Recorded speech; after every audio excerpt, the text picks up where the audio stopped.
Hello, you're watching a video. It's from NewReview.com, and we are looking at Pikmin. You can see there it just said the impact site. This is Olimar, if I remember correctly. This is Olimar. Captain Olimar to you. And he's a weird-looking guy who's just crash-landed on a planet, although for some reason none of his ship is anywhere near him. Oh, there it is. Sure he did that. I would have thought had you crashed in a spaceship on a planet you've never been to, you'd probably die. No, but he's got his little bubble helmet on. Goldfish bowl on his head, yeah. Which is the point of the game. So you have a time limit on the game because you have a certain amount of air. And of course, as we all know, the oxygen tanks that you carry around with you have 30 days oxygen. That's a standard thing. Yeah. Of course. Throughout the entire galaxy.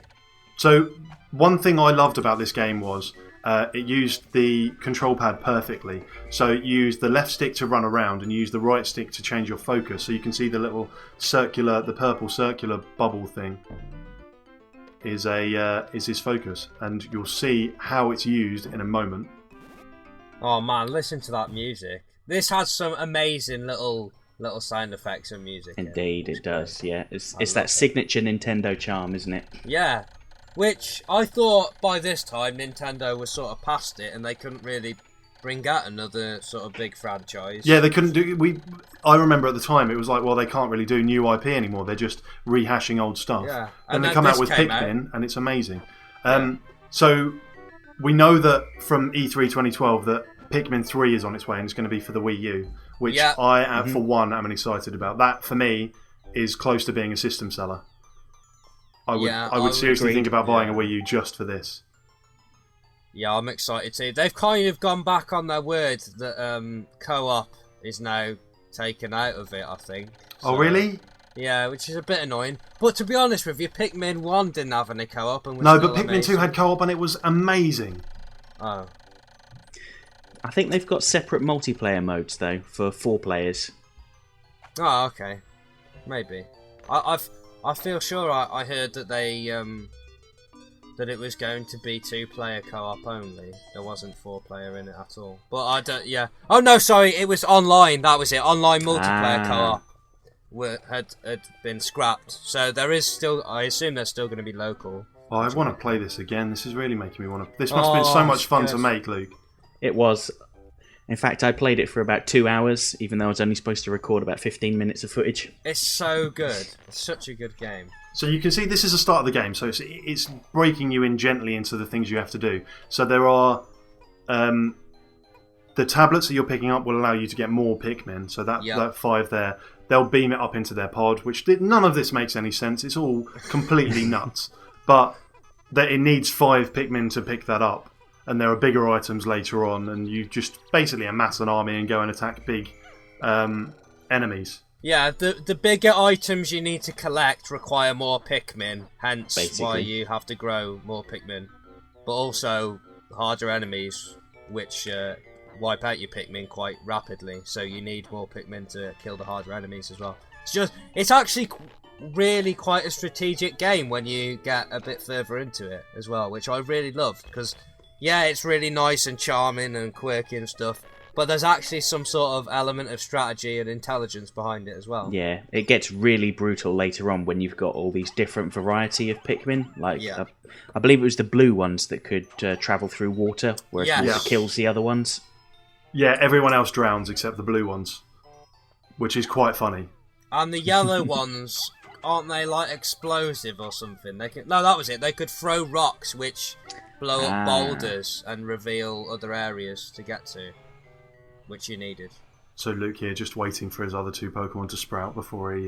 Pikmin. He does it. Different game. His Pikmans. What did I say? Pokemon. Whatever. Same. They're all the same. Well, it's basically slavery, isn't it? They'll just do whatever you say, just like Pokemon. Yeah, exactly. But...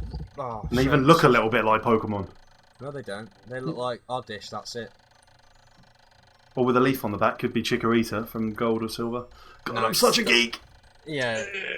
Yeah, you are. Yeah, this game's really good, though. In fact, like you were saying, Tom, I'm really tempted to get the Gamecube out and start playing it now. So let's drop some Pikmin facts on people. Okay. This game was released... Pick facts. Pick facts. Guess the year that this was released. No, don't. Just tell them, please. 2001. I was getting you to guess.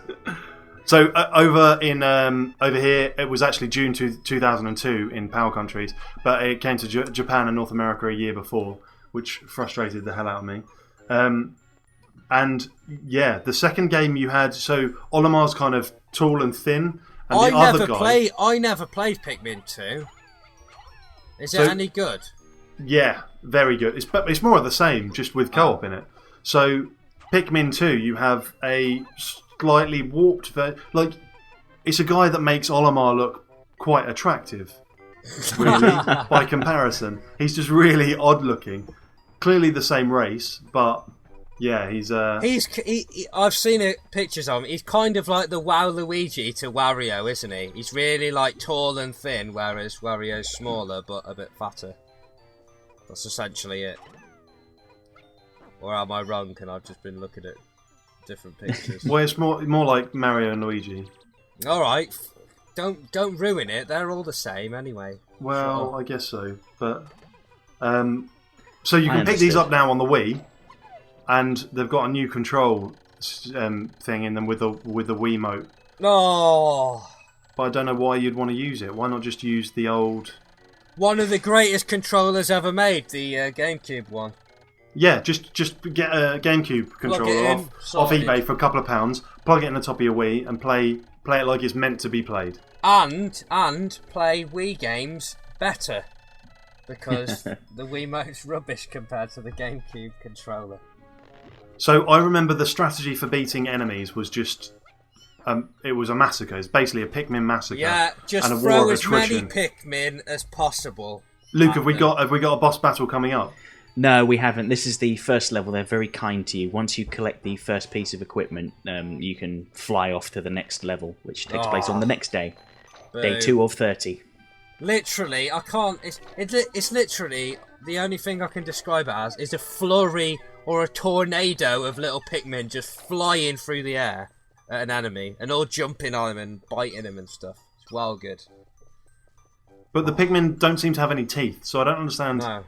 I think they hit them with their leaves or something, don't they? And they make really, like, quite disturbing noises. I wonder if there's any creature ever that's been leafed to death.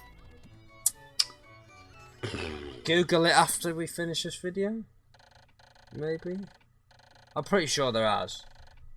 Yeah, poison leaves. That would kill some things. So what do you think they could have added to Pikmin to make it better than it is? Look at that beautiful bit of kit. One thing I don't understand about this, okay? Engine parts fall off of the ship. Why is the engine part still going? I don't know. But to be honest with you, not a lot makes sense in this game already. So one thing I really liked, which I think we're going to see in the video, is also as you collect the parts for your ship, they actually get added to it, and like the ship updates when you add stuff, collect stuff. So you actually physically see like what you've repaired to your ship and what you've still got left to do, which is really like it's oddly satisfying when you actually can look back and say, "Oh, look, half the ship's done and stuff." It's well good. Yeah, and it gives a real sense of progression. In terms of adding to this game, a competitive multiplayer edge might have been nice. How would that work, though? You have to throw the Pikmin at the Captain Olimar and whatever the counterpart is. I wasn't thinking in terms of a combat sense. I was thinking in terms of in a time sense, where you've got to amass as many Pikmin as possible in a short amount of time and collect as much more stuff than what your opponent's got. Did either of you play Overlord? No. That was basically... That had the same mode that I'm describing, did it? Yeah, basically it had competitive multiplayer in it, where you would chuck your minions at the other Overlord and try and steal resources away from them. Yeah. It was quite fun, actually. But then again, Pikmin's like, light and just fun, so I guess... Light and fun, except for the massacre of all the Pikmin every time you come up against an enemy. That kind of light, fun game where... I notice you keep going back to that, Tom. Well, it's not... This is my point about Pikmin. It's not light and fun. It's got a fluffy exterior, but it's actually really dark. you have a lot of creatures that they follow you to their death. Here's the day and night cycle as well. We should probably quickly mention because the video's nearly finished. So there are some levels where if you take too long, it becomes nighttime and you fail to get your parts. And all your Pikmin die. So and all your Pikmin die, and you only have 30 days to get all your parts and get out. So yeah, and here we go, flying off to the next level.